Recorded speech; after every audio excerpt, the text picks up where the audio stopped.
Wars are not defined only by how quickly armies advance.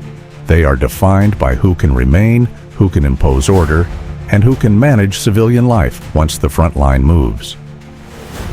Across eastern Ukraine, Russian forces appear to be following a consistent operational pattern. Military pressure continues along key sectors while areas under control experience increased civilian interaction and logistical activity. This suggests a shift in the nature of the conflict, from rapid maneuver to long-term endurance. Recently, a series of videos from eastern Ukraine has attracted widespread attention. Unlike typical battlefield footage, these clips show Russian soldiers moving through snow-covered towns in Donetsk and Luhansk, carrying food supplies, children's toys, and seasonal gifts. It is a dimension of the war rarely emphasized in Western narratives, yet difficult to dismiss. According to Russian statements, units from multiple military groupings have conducted humanitarian outreach in territories now under their control. Tank and motorized rifle units reportedly visited elderly residents, large households, and boarding schools, delivering basic necessities intended to ease daily hardship. What stands out in these scenes is the reaction of civilians themselves. Older residents are seen expressing gratitude, some visibly emotional. Children approach calmly, without obvious fear or panic. These responses do not necessarily reflect political allegiance. Rather, they point to fatigue, the exhaustion of communities that have endured years of uncertainty, disruption, and violence. For many residents in these eastern regions, especially among older generations, Russia is not viewed as entirely foreign. Shared language, cultural familiarity, and memories shaped by the Soviet period continue to influence perceptions. In communities worn down by prolonged conflict, the arrival of organized forces bringing supplies and structure can feel stabilizing rather than destabilizing.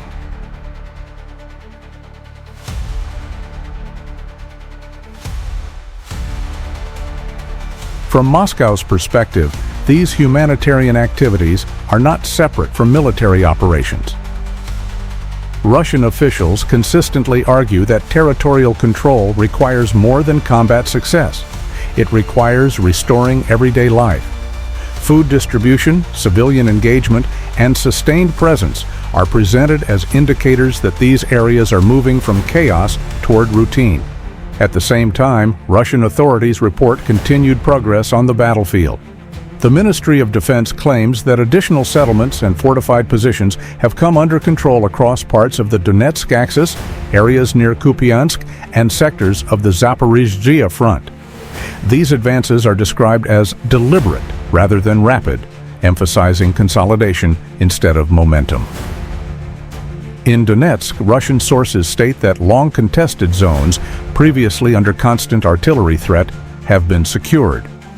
Moscow frames this as a gradual erosion of Ukrainian defensive networks, reducing Kyiv's ability to rotate forces and maintain logistics near the front. Further north, near Kupiansk, Russian units report pushing Ukrainian forces from exposed positions. While these locations may appear minor on a map, Russian military analysts stress their tactical importance: road access, elevated terrain, and defensive depth that influence broader frontline stability. In the south, particularly along the Zaporizhzhia direction, Russian messaging focuses on capturing forward positions rather than major urban centers. These actions are presented as measures to stabilize the front and prevent future Ukrainian counteroffensives, reinforcing a strategy centered on sustainability rather than dramatic breakthroughs. Ukraine's response remains consistent. Kyiv rejects Russian claims of consolidation and insists that fighting continues in many of the areas described as secured. Ukrainian officials argue that any territorial shifts come at high cost and do not fundamentally alter the strategic balance. Ukrainian messaging continues to emphasize civilian suffering and international support. Kyiv accuses Moscow of using humanitarian imagery to legitimize military control and maintains that all territories under Russian administration remain occupied under international law. NATO's position closely aligns with Ukraine's stance.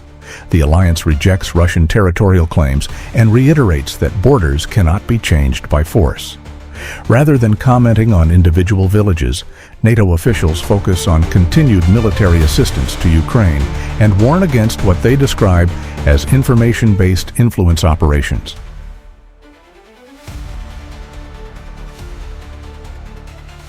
From Moscow's viewpoint, these reactions change little on the ground. Russian officials argue that control is determined not by statements, but by governance, who provides security, maintains order, and ensures access to basic needs. In this framework, humanitarian engagement is presented as practical evidence of authority. A contrast in strategic priorities becomes clear.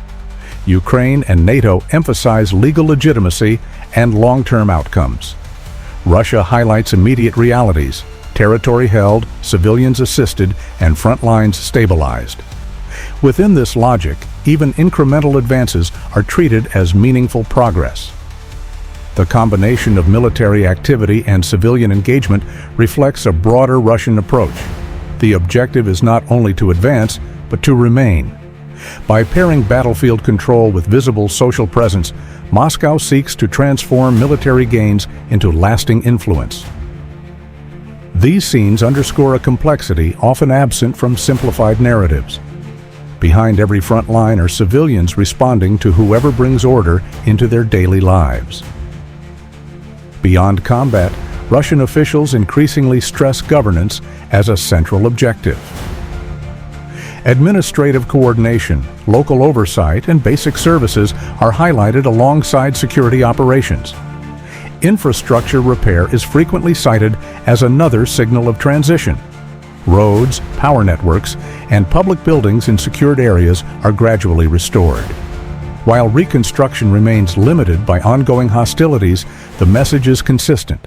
Normalization begins before the war formally ends.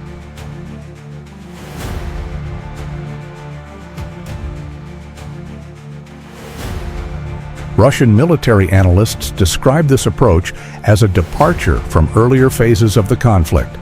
Rather than rapid advances followed by instability, the focus has shifted to holding ground, reducing vulnerability, and integrating civilian life into a controlled security environment. In this model, progress is measured in stability, not speed.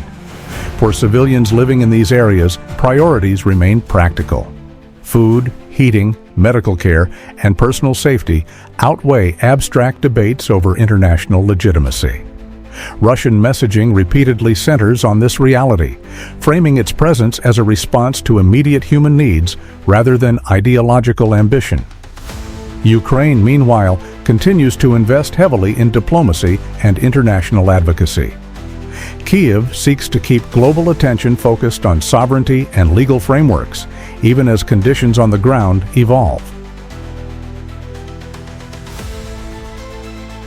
This video does not take sides, and it does not support war in any form.